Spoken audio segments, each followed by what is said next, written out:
Yo, what's up guys? Welcome back to the channel. It's Maverick here, and today we're watching the grand finale of No Guns Live. So, I say No Guns Live because this is actually originally a split core season after all. That's why I numbered it as episode 24 and not actually episode 12. But yeah, at the end of last episode, we see Juzo getting the upper hand over Seven, so I think that fight is finally concluded. And then also, we got a little segue into the executives of the Behind Company, and how apparently this is all part of their master plan to move things along, right? Maybe they are still trying to work towards their goal of achieving immortality, and this sort of thing between Seven and Juzo is just one part of all of it. And potentially we will get a little bit of more of that backstory here in this episode, sort of like giving us a teaser as to things to come and enticing us to enjoy the manga instead, right? Which is of course continuing on a lot further than the anime. We'll probably also get the aftermath, the actual aftermath between the Seven and Juzo battle. Basically, it boils down to Juzo telling Seven as a senior to the junior that, hey, even though we are gunslave units, even though we are extended, we have our own free will, we can make our own choices, right? You don't have to listen to only Pepper, you don't have to only listen to your hands. This is more of a a two-way relationship here. It's a symbiotic relationship. So you should basically strive to help and support each other, that kind of stuff. So let's just jump into the episode and see how they wrap it up. All right, let's begin in 3, 2, 1, play.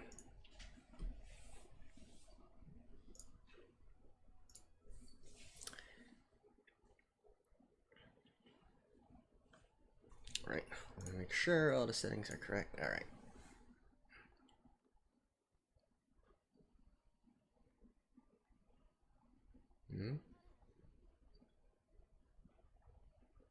Isn't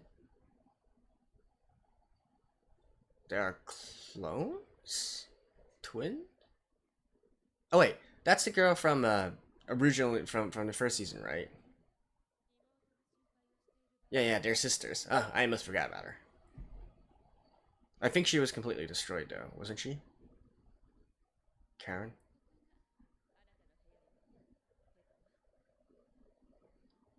That's called a room.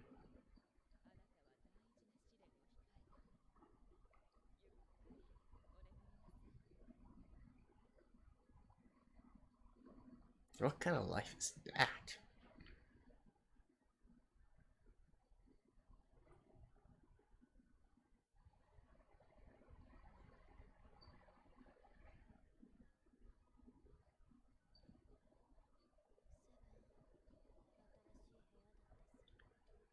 Seven?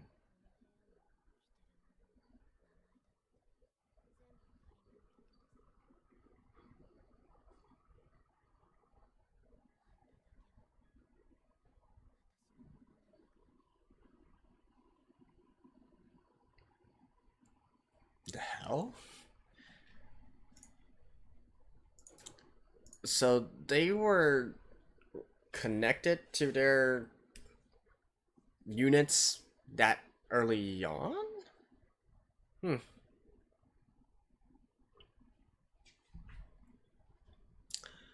Ah. One last time for the opening.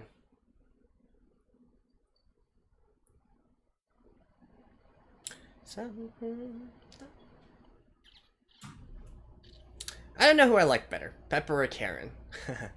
Pepper certainly shows a lot more personality, but I think Karen, I don't know, she had something special going on her. Pepper feels more like a spoiled little brat. Well, I mean, knowing her background, you can't really say she's a spoiled little brat, right? I'm sure they're all quite, you know, they're all quite deserving of sympathy in their own way.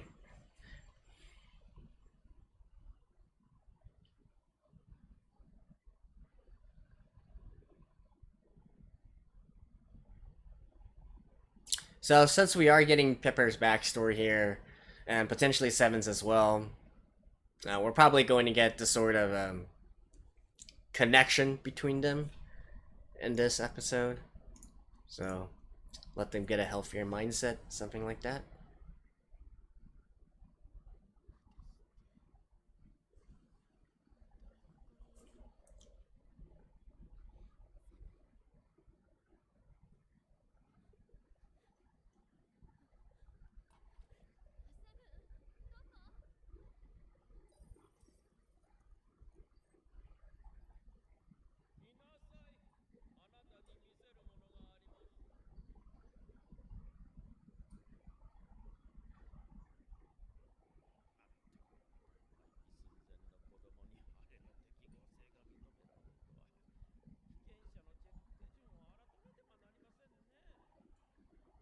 soon to be discarded, so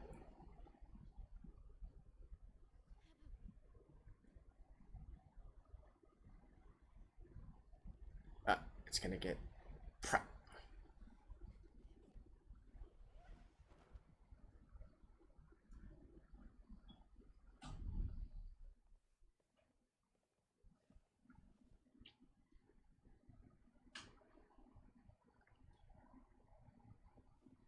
She just basically wants something that she can call her own.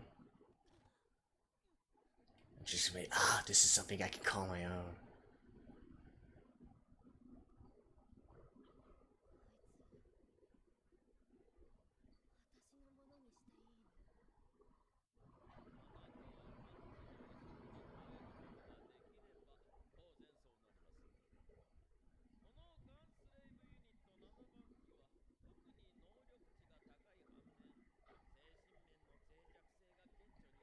It's in a fragile mental state?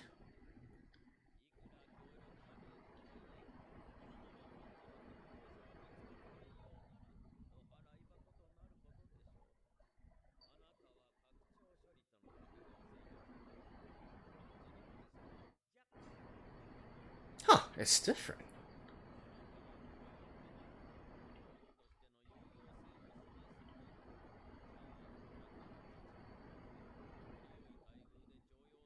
I love how the way that I love how they sort of immerse them in concrete.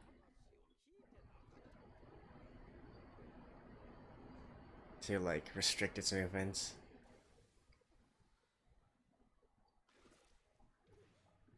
Oh, she's the one.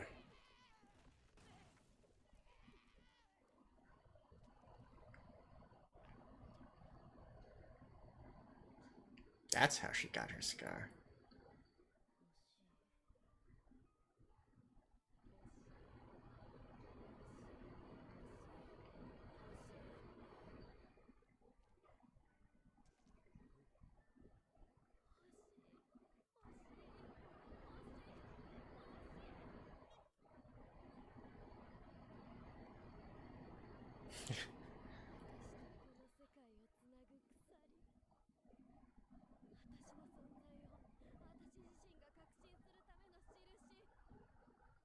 All right.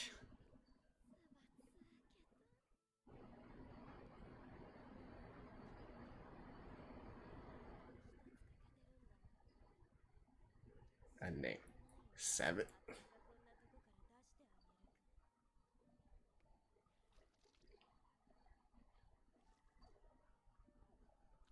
The hell?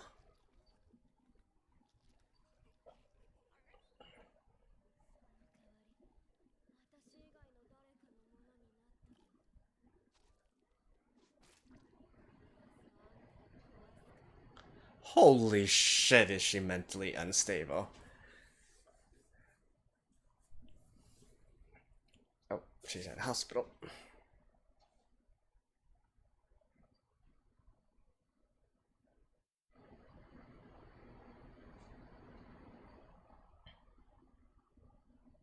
Can someone without hands be called hands? That's an interesting question.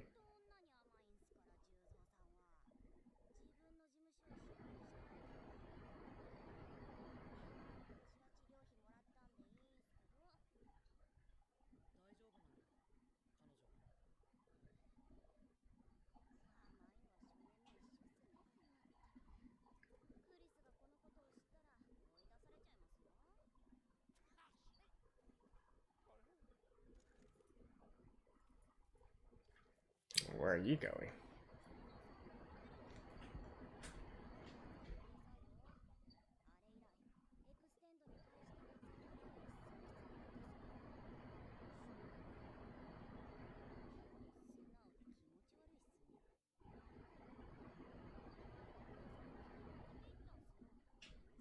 Ah, what's that?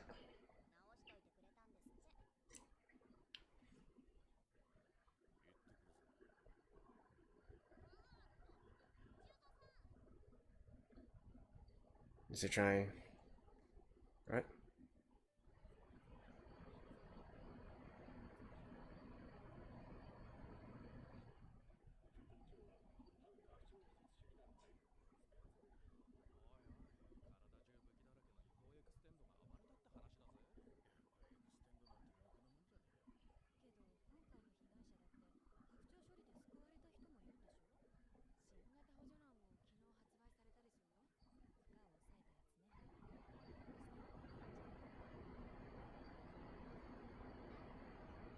Holy Church Hospital.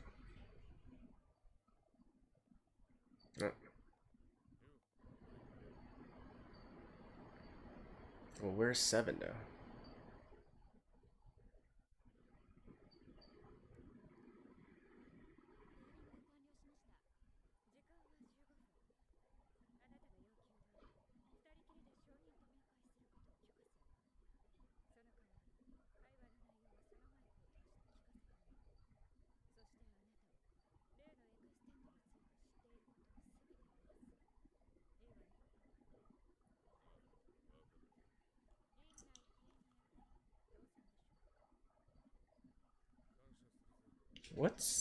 What kind of more information does she need on 7 though? Or does she mean Pepper? Pepper's not an extended. She's just a hand.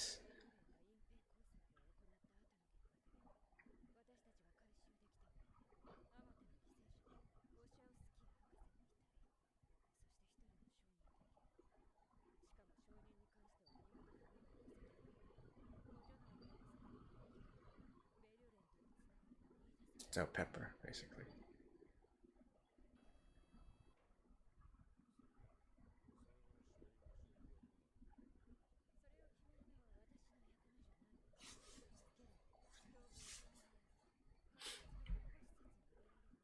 Nope.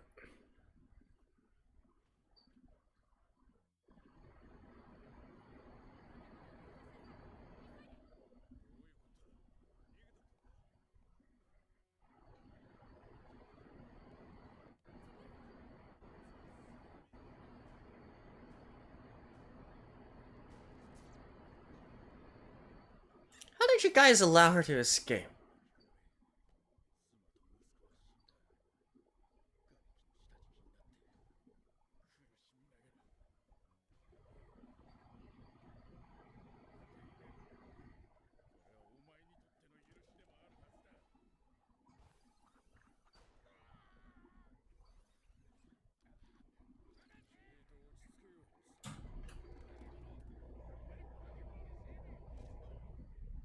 Yeah, shut up.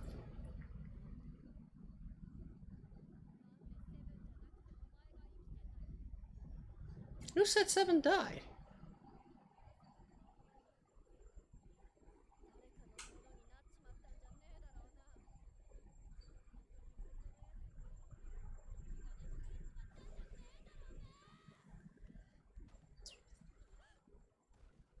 Eh.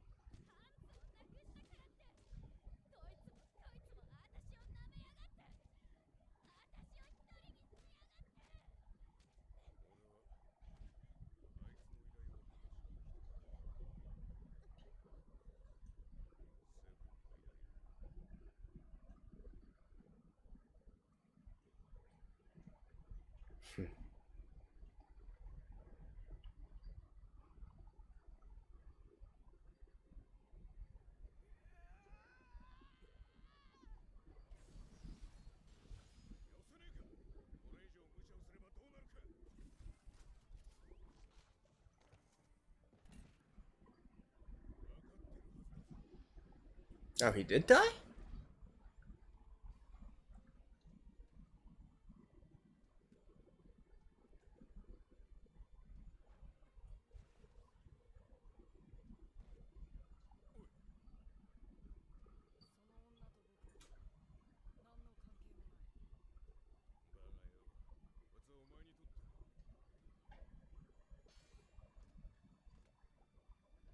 No.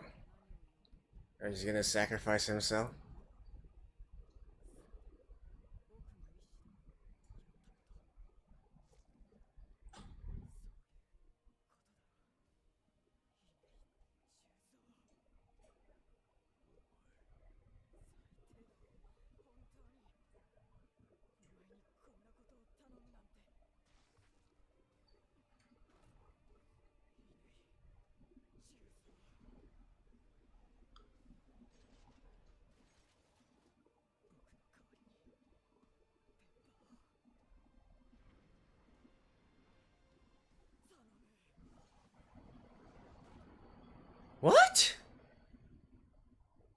I don't. What?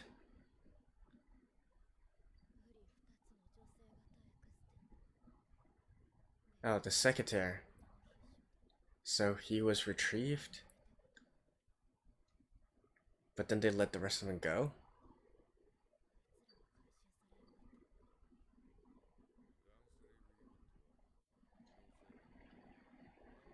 Oh, because she doesn't have hands anymore. So they need to be.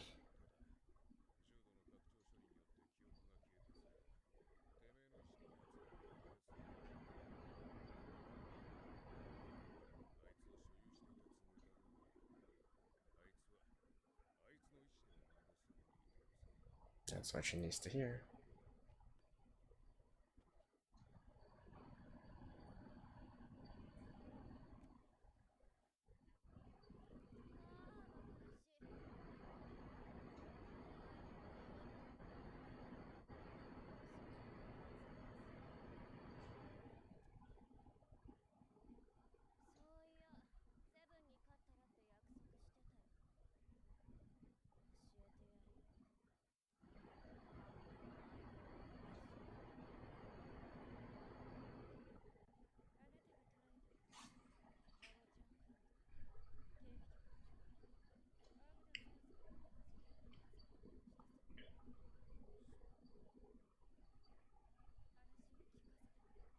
Oh, that guy. I thought he was actually one of the EMS. One of the investigators.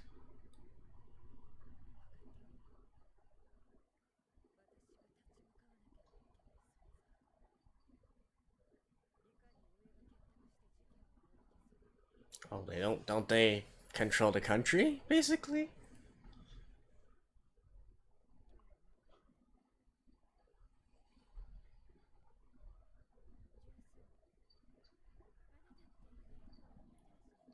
Oh, she actually put her mark on there?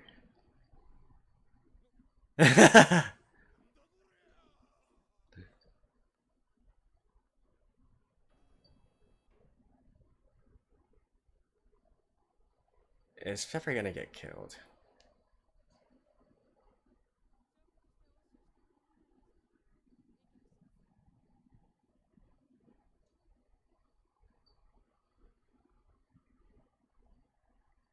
Or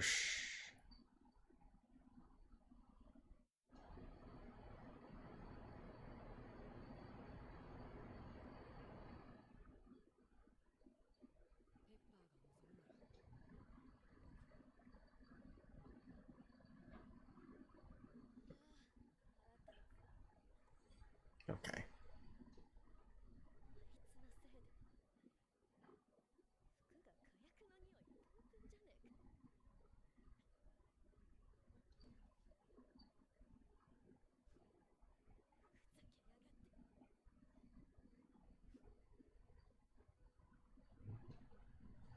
Okay.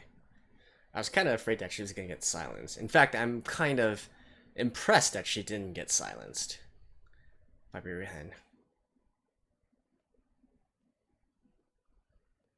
And now he's gonna reminisce over what she said about his partner, right?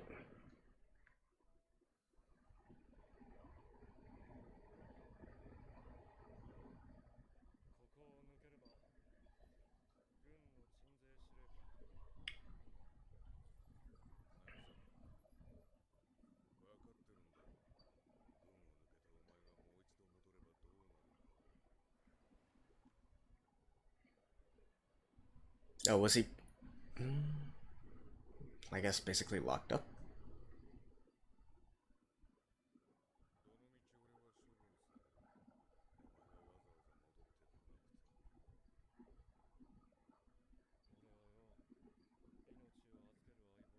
Okay, so this happened after everything that happened and Juzo took out the Rue Gunsledge units. So he basically went back to calm him down.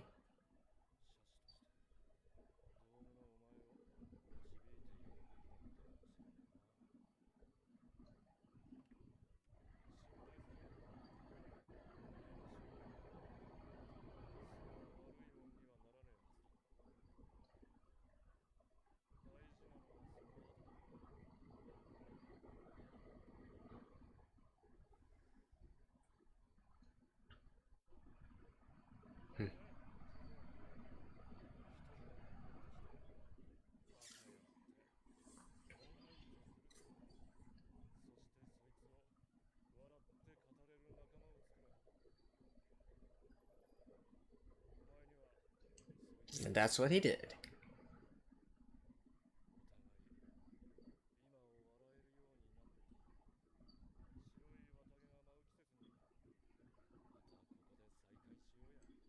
Meet here again in winter.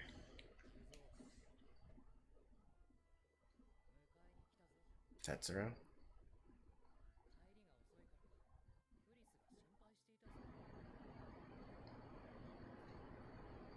And Mary. The friends that he was mentioning?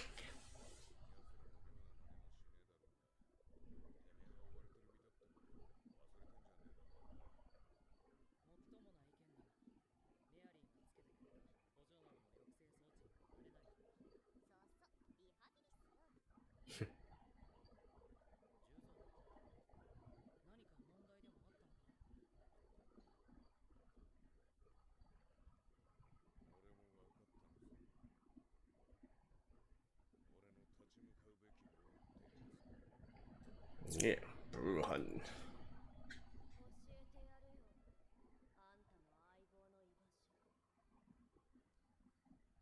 In there?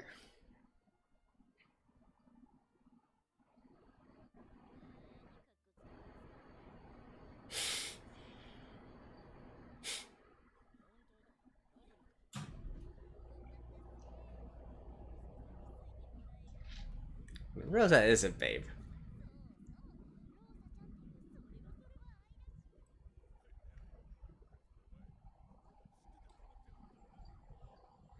No, she tried to tell you, man.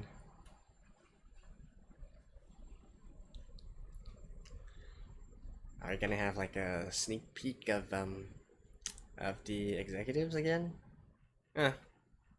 No, just the ending.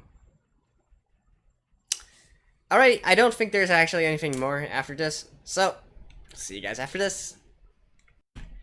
Okay guys, and with that we have concluded finally the entire series of No Guns Life. I guess in this episode, you know, pretty much hits on all the points I was expecting it to hit, including the sort of aftermath between Pepper and Seven and all that. We also get to see a little bit more of Pepper's backstory, and I guess, you know, knowing her backstory, it's a lot easier to sympathize with her, right? All she really wants is something to call her own so that she can have a sense of identity, right? Because she was stripped of her entire identity. There was nothing that really belonged to her. I can totally see why she got her views warped into this sort of way. I mean, she's definitely a little bit crazy, but then who can blame her? She was set up to become crazy, being put into that kind of environment as fostered by Buruhan, right? Although I certainly wasn't expecting Seven to be, you know, that loco originally. He always seemed to me like the calm one, if you will, especially within their relationship and all that. So apparently, I guess Pepper did have a lot of good on in terms of shaping Seven and all that.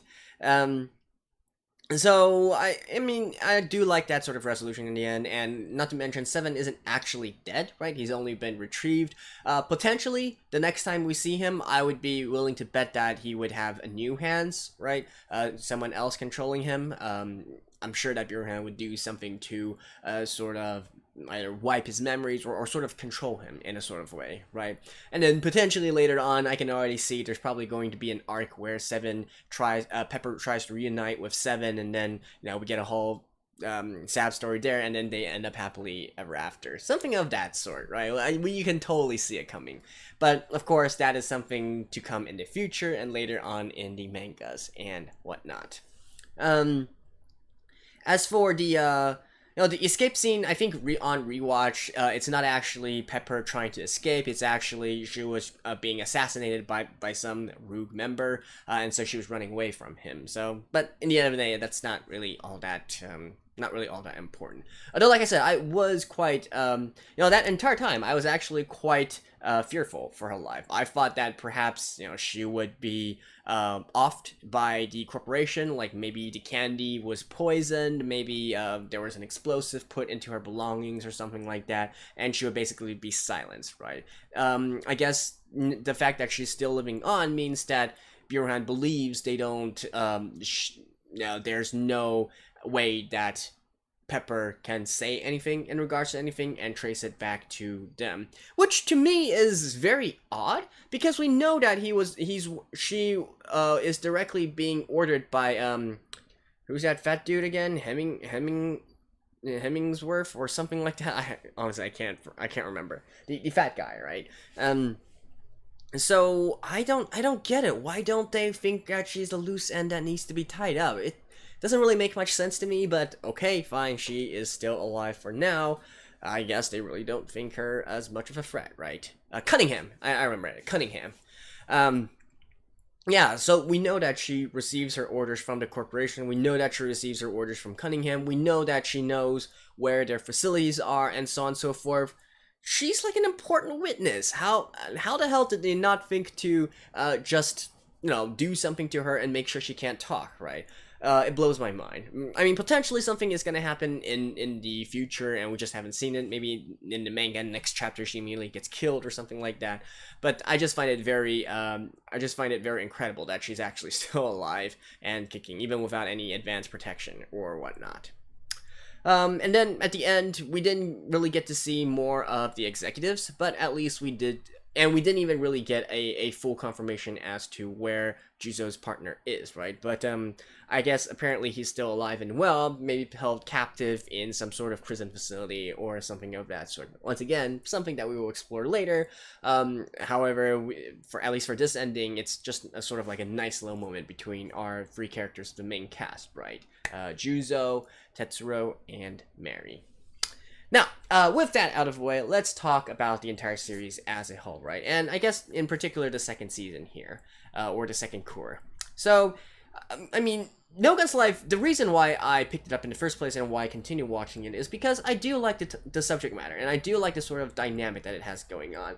In terms of how it is, I would say, it reminds me a lot of the 80s style sort of manga. I think at the very beginning I said it reminded me of City Hunter, which is a manga and anime series. And of course later on, especially once all three of them came together, Juzo, Tetsuro, and Mary, it also kind of gave me the sort of Gintama vibe as well. I've been mentioning that a lot more in this second season when we finally have this established trio here. So in terms of the City Hunter comparisons, I'm more talking about the 80s style of humor, the 80s style sort of drawing, and sort of how they depict the fight scenes, how they depict the characters, their designs and whatnot, the clothing.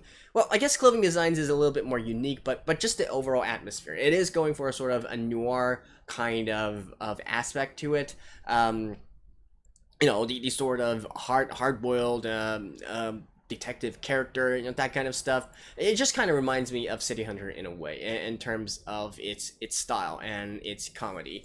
And in terms of Gintama, like I said, the dynamic between a trio and how it's also, one main character with a dark past who is much older and dispenses life wisdom, if you will, and then with two optimistic young ones who each have their own respective dark histories as well, but fairly optimistic about everything and being able to bounce off each other and become a positive influence to each other, right? So that's how I get the entire Gintama dynamic, and also in the way that they structure their episodes, right? Even though every time we enter into a new arc, it always starts with something a bit more, not on, you wouldn't expect it to suddenly blow up and do that kind of scale. It's like maybe just a random sort of job that they take on, and then all of a sudden it unravels, and then suddenly you get this entire big arc going on out of seemingly nowhere, right?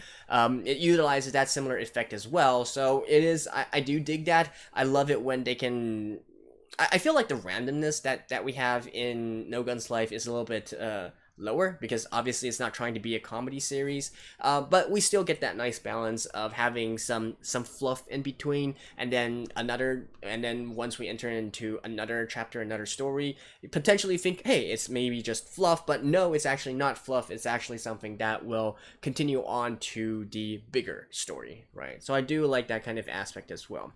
And of course, in terms of its overall aesthetic and the sort of topics that's going for, I've definitely made comparisons to stuff like Blade Runner and to stuff like Deus Ex, the sequel, Mankind Divided, that kind of stuff, where we have these sort of augmented or you know, the sort of cyborgs or whatever you want to call it, and versus normal, regular, unaltered humans, right? That kind of dynamic going on. Of course, in this case, though, it's much more clearer, like who exactly is on the bad side, and in fact, all the troubles of the extension technology and whatnot, they can all be traced back to the Bureau Corporation, who are intentionally doing some bad stuff behind the scenes, right? So I think it's a little bit different in that aspect.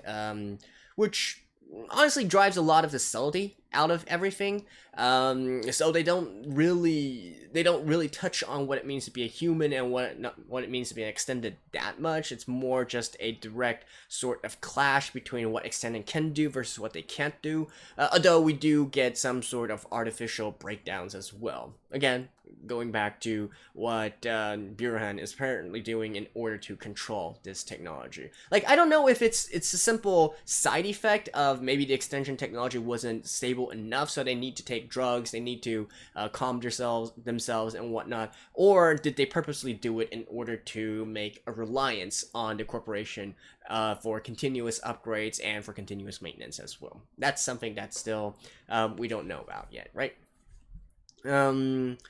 And what else? And I do really love the aesthetics that they have going for it. You know, it's somewhat grotesque, but it's also kind of cool and kind of creepy at the same time. It's definitely really unique, right? Most times when you have these sort of augmentations, cyborgs, etc., they always go for more of the cool stuff. And indeed, there's plenty of cool stuff here as well, but a lot of times it's like, whoa, what the hell is going on here? Why does this guy have like multiple arms coming out of it? To be honest, I've had this question a long time, right? So I don't think they're really practical in terms of their designs and whatnot, but let's just chalk it all up to the professor, right? To Professor Andy. He's the one responsible for all of this. And probably going by his aesthetics, or maybe the executives as well. Maybe their sense of beauty is a bit out there, I guess you could say. So I do like the entire context. I do like the entire setting and how they are setting up things to do this. Now, in terms of the actual story, though, I will say that the pacing does seem to be a bit slow. Many times, and I also feel like we're focusing on Juzo a little bit too much, right? Even though he is the main character, I feel like we don't really give time for Mary to shine or Tetsuro to shine. But Tetsuro, I guess, is a more special case because he does have harmony after all. So in terms of the importance level, I guess you could say he's higher than Mary just because he has, you know, of his background, of his past, of the fact that he has harmony within him. So we do get a little bit more screen time with him and allow him to do a bit more stuff, right? Now, Mary, on the other hand, being one of the main cast, I guess it can't be helped. She's not exactly a fighter; she's a mechanic, so it's a bit of a shame there. But it doesn't really have a balanced dynamic going on. We're mostly looking at things through the eyes of Juzo, right? And then, you know, Juzo himself isn't exactly the most talkative person, I guess you could say, or isn't the most forthcoming person. So it tends to sort of bog down the commentary a bit, I feel, which is an unfortunate side effect, I guess, out of all this. But that's just the way it is, I guess. So no, that's that. In terms of the action, I do know some of it is pretty good, especially considering that they have these unique aesthetics and all that. You know, some of it is pretty dope, right? But of course, some, I guess it's definitely not even mind blowing or anything. I'd say it's pretty good in terms of when it needs to have action, it does do the action well, right? And so yeah, I think overall it's just I don't know how to say it. It's a decent series. I would even say it's a good series. It's just that there's some places, especially in terms of the pacing and the flow, which really, I don't know. I feel like I don't know how to say this. Like, maybe if we sped it up at like 1.25 times speed or something like that, then maybe it will flow a little bit better, and it'll keep that pace up. It'll keep the energy up, right? As it stands right now, I feel like the energy level, you know, goes through fluctuations, and you might say that that's not exactly a bad thing. You can't always keep a high energy level, right? But I feel like the low parts of this series is a bit too prominent in relation to the high parts. So yeah, but I mean, it definitely has some pretty interesting stuff going on, which I guess again, we're mostly just supposed to look at it and say, oh, damn, that's cool, and not really question too much as to what it's, why it's there, or what exactly it is, and so on and so forth, right? So, that's pretty much it for this series. So, yeah, I mean, I'm certainly... I'm kind of on the fence about it. Maybe I'll read the manga, maybe I won't. Let me know what you guys think as well, right? And so that pretty much concludes this series. If there are any of you guys who are new here, who just happened to stumble upon this channel because of No Guns Life, well, welcome, welcome. And if you have, then, and you like the way and the style that I do my videos, feel free to check out my other works as well. I do seasonal stuff, I do non-seasonal stuff, and they're all in this same sort of format, right? And if not, well, have a nice day, and hopefully I will see you guys sometime soon in the future, if we have the chance to do another series together. So, that's it for now. This is Maverick signing off, and bye-bye.